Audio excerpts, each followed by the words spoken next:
Where is Karen? Perhaps the demons will find one of you suitable. Always the demon thing. Can't you people say no? I am not some hopeless waif that ran crying to a demon. I sought them out and embraced them. Why have you taken the recruits? Demons can inhabit much more than mages and corpses. With assistance, they can control anyone I ask. Any Templar, any noble, any well-meaning meddler. You do know I cut the path through your abominations, right? Good, good. The demons like spirit. If a few more Templars fall to the demons, we can seed chaos in their ranks. How many abominations can they discover amongst their own before it drives the Knight Commander crazy? Tell me where Karen is. The experiments need so much fuel, you see. So many living vessels are found wanting. Useless vessels can still feed the compost heap, so it's not a complete waste. The demons are using you. Fight them. In days of old, the Devinter Imperium spanned the known world. Demons were their allies, held in check by power and knowledge. With a wave of a hand, I could do more than a Templar can achieve in a lifetime. Yet they command us. Absurd. We should be ruling them. We should rule you all. Kill the vessels only if you must. And so you don't think that Satan has demons that's walking the earth trying to pretend to be the Lord, because they think they are what God. That's why the Lord even gave them a blessing. He gave them weapons of mass destruction. And what did they do? What did Satan give it? What did Satan give his elite? He gave them the harp. Because when he gave them the harp, now they feel like they're just as powerful as the Lord. They control the weather. They control Tsunami. They can control Katrina. And they still doing it. Well, they need to depend on technology for this, because after all, Satan as a god is pretty useless. He has to depend on technology for everything. Otherwise, he can't rule the world. He's not omniscient. He's not omnipresent. He's not all-powerful.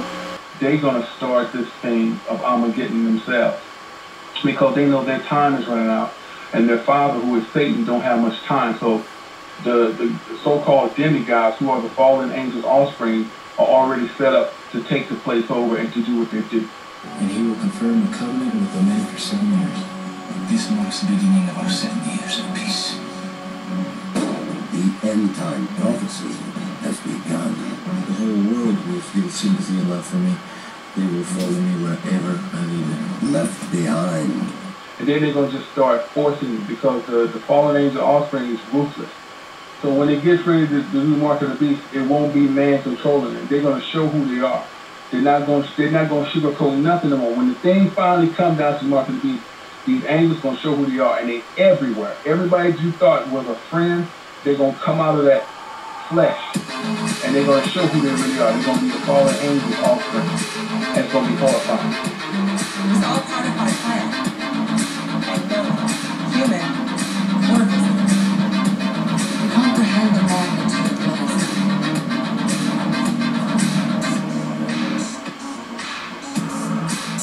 This is not a coincidence, man. So who will give the mark of the beast? The damn fallen angels offspring are going to get the mark of the beast.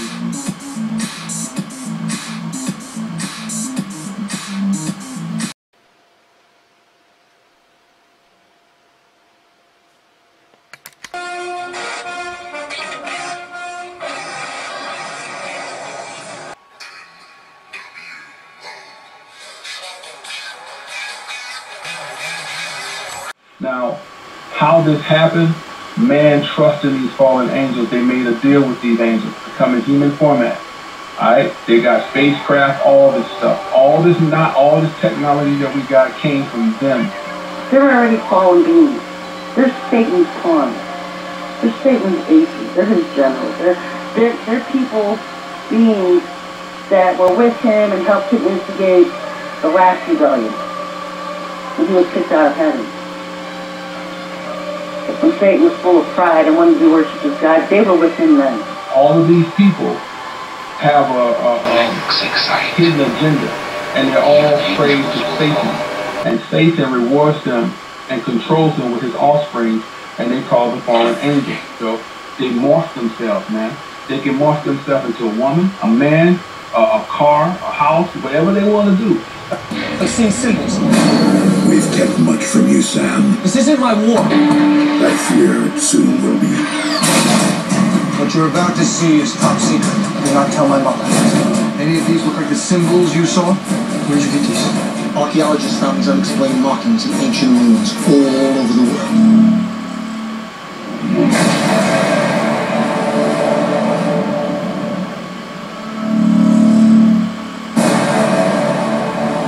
Our entire space race of the 1960s was in response to an event.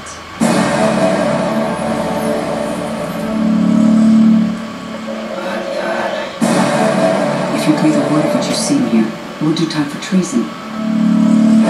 Everything humans know of our planet, we were told, had been shared. You lied to us. You've made a grave mistake.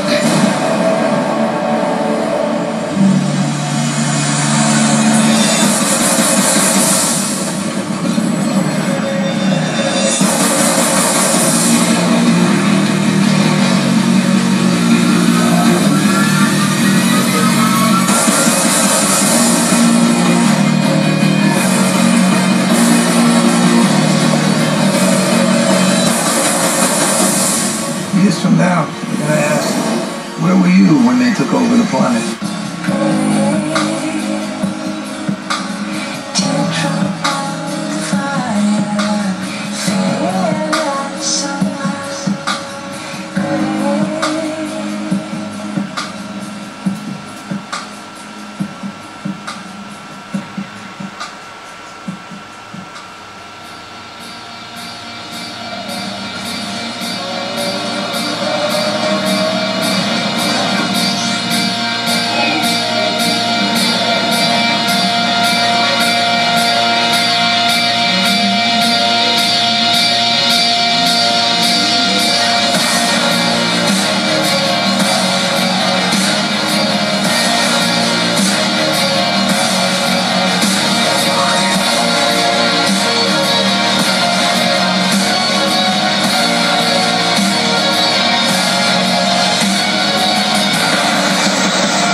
The Illuminati share a tradition, similar to how Christians, Muslims, and Hindus share a tradition.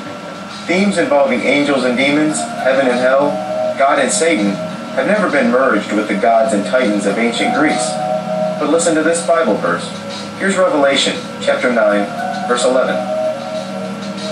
And they had a king over them, which is the angel of the bottomless pit, whose name in the Hebrew tongue is Abaddon, but in the Greek tongue hath his name Apollyon.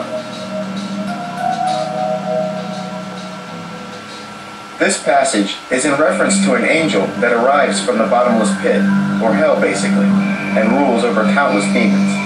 And what the passage is saying is that this angel has names in other mythologies, Abaddon for the Jews, and Apollyon for the Greeks. Apollyon is what the ancient Greeks called Apollo, the sun god of Greek mythology. The Bible is basically suggesting that the character Apollo from Greek mythology is a very real character, leads an army of demons, and has alternate names in other religions. And it doesn't end there at all. Almost all of the religions and mythologies contain at least one sun god.